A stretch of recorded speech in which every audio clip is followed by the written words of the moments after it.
Olá, bem-vindos a esta nossa conversa. Hoje a gente vai dar uma olhada num conjunto bem interessante de textos, sabe? Do blog Jornada da Escrita, do Márcio Ueda. O foco é, assim, bem reflexivo, quase de autoajuda, mas eu achei a abordagem diferente. Valoriza muito a simplicidade, o olhar para dentro, sabe? Gratidão, uma busca por sabedoria no dia a dia. Temos aqui uma seleção de posts recentes dele. Eles vão desde, tipo, reflexões sobre completude, pensamento crítico, até uns relatos bem pessoais, né? Como a experiência de ser decassegue. Para quem não conhece, né, decassegue são os descendentes de japoneses que foram trabalhar um tempo lá no Japão. Enfim, nossa ideia aqui é tentar extrair as reflexões principais, sabe? Aqueles insights que ficam ecoando depois que a gente lê sobre como navegar a vida com mais consciência e, quem sabe, com mais propósito. Sobre a nossa própria jornada. Como é que a gente lida com o aprendizado? Principalmente aquele que vem, assim, das dificuldades. Como usamos o nosso tempo e como a gente cultiva um olhar que seja, ao mesmo tempo, crítico para o mundo e grato pelas experiências. Acho que são essas as linhas mestras que a gente pode seguir aqui na análise. Perfeito.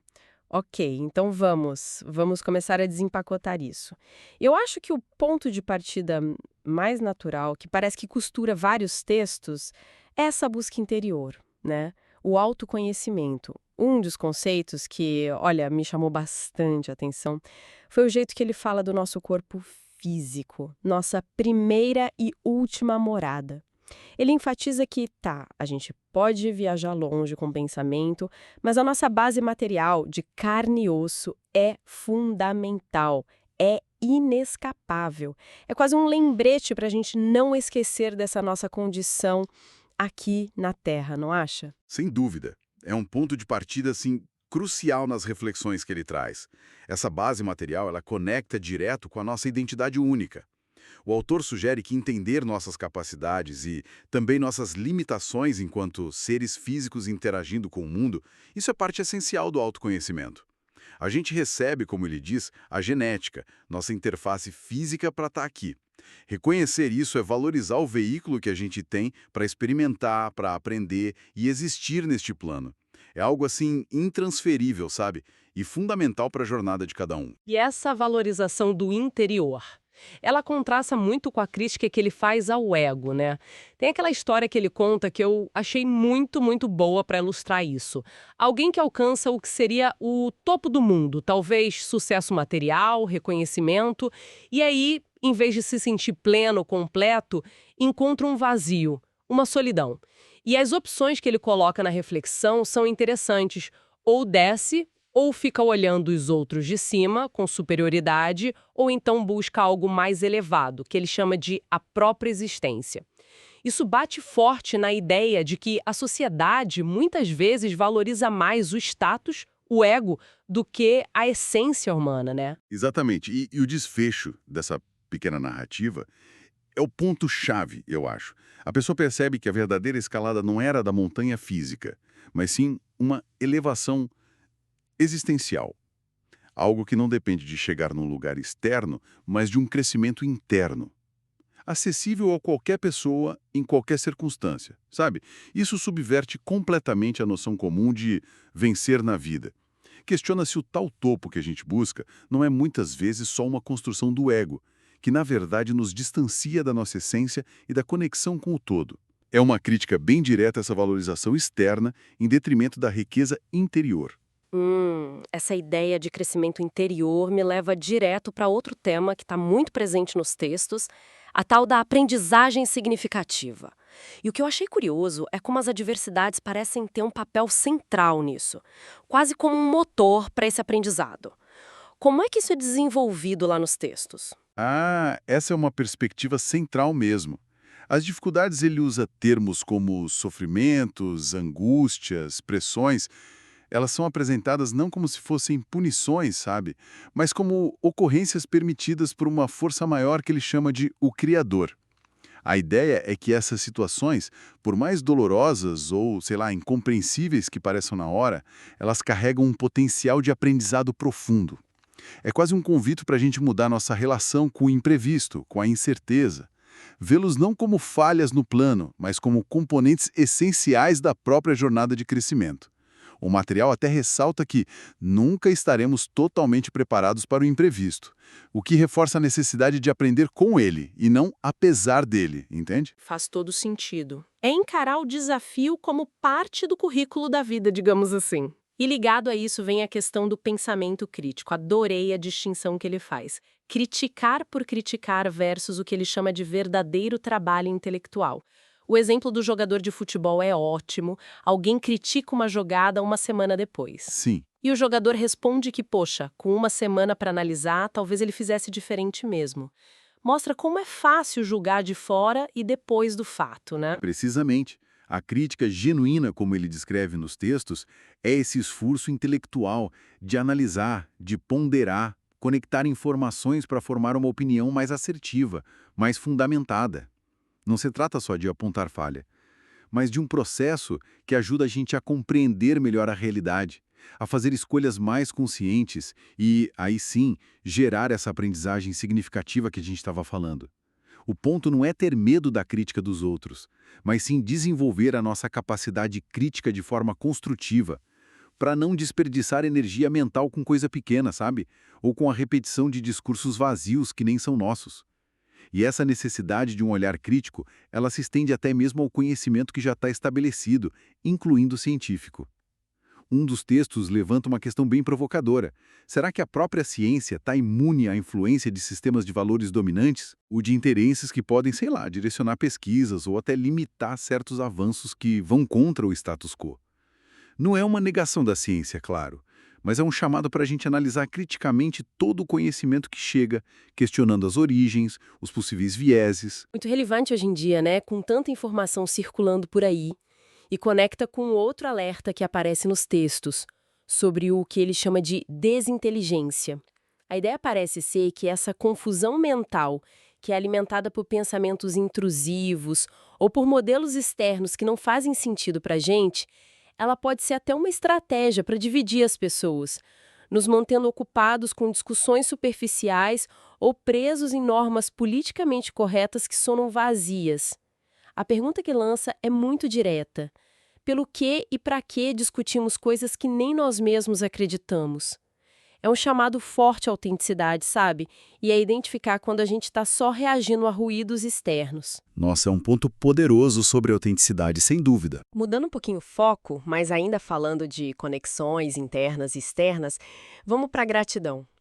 Eu achei muito significativo que, na comemoração do 50º artigo do blog, a gratidão que o autor expressa não é pela visibilidade, pelo número de leitores, sabe? Aham. Mas sim pelas ótimas energias recebidas por cada leitor. Isso diz tanto sobre o que ele realmente valoriza, não é? A qualidade da conexão acima da quantidade. Exatamente. Isso reforça uma ideia que está em vários textos, a de que as vivências e principalmente os relacionamentos humanos são as fontes primordiais de inspiração e de aprendizado. A escrita reflexiva, nesse contexto, ela surge como uma ferramenta para processar essas lições que vêm das interações, das experiências, tanto as boas quanto as difíceis, e depois compartilhar isso. O autor menciona claramente que as próprias vivências e relacionamentos dele, presentes e passados, são a matéria-prima que, com o tempo, vai revelando seus ensinamentos. A gratidão, então, é pela troca, é pela ressonância que acontece nesse processo todo. E essa valorização do que é essencial, ela se aprofunda ainda mais com a reflexão sobre a transitoriedade de tudo. Tem uma passagem muito marcante que diz assim: nesta vida, tudo que temos é um empréstimo de Deus. Nossa moradia, família, amigos, trabalho, tempo. É uma afirmação forte, né? Que culmina na ideia de que viemos sem nada e voltaremos sem nada.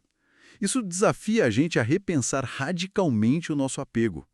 Não só as coisas materiais, mas talvez até as nossas certezas, as nossas identidades construídas. O que realmente pertence a gente? O texto sugere que talvez apenas aquilo que fazemos no nosso tempo presente seja de fato real. O que direciona o foco para a ação e para a experiência vivida agora. Experiência Decassig, onde mesmo pessoas sem habilidades formais, tipo ler ou escrever, podiam se sair bem porque tinham uma boa educação.